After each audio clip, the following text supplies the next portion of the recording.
Спецназ для детей. Россияне открыли лагерь с военной тематикой в Атырау.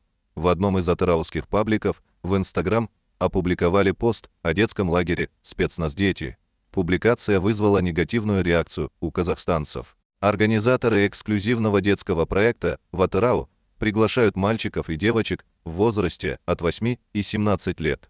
В описании говорится об атмосфере компьютерной игры без гаджетов, военно-тактических играх, обучению финансовой грамотности и другом. Пользователи высказали недовольство в комментариях вокруг этой ситуации. Люди возмутились военным уклоном детского лагеря, а также тем, что проект является российской франшизой.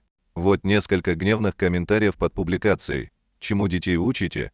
Лучше бы аграрный лагерь открыли, чтобы учились, как ухаживать за животными и растениями, а детям больше в городе заняться нечем, кроме как в спецназ идти.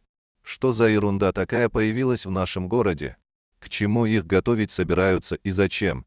Наверное, есть какие-то законы, регулирующие военные подготовки для детей, потому что это, похоже, не детский лагерь, как мы его себе представляем, а какое-то спецобучение. Это франшиза с Россией. А давая своего ребенка туда, вы будете спонсировать войну в Украине. Какая актуальная тематика, как минимум неуместно. Детский лагерь «Спецназ дети» в Атырау вызвал негативные эмоции у казахстанцев.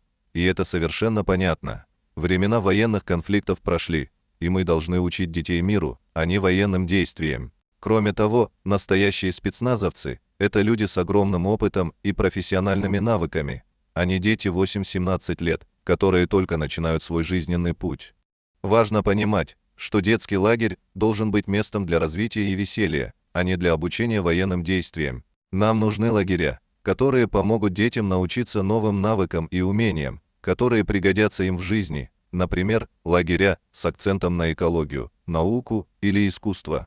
Кроме того, нельзя оставаться равнодушными к тому, что проект является российской франшизой. В текущей геополитической обстановке нам важно поддерживать и развивать нашу собственную культуру и традиции.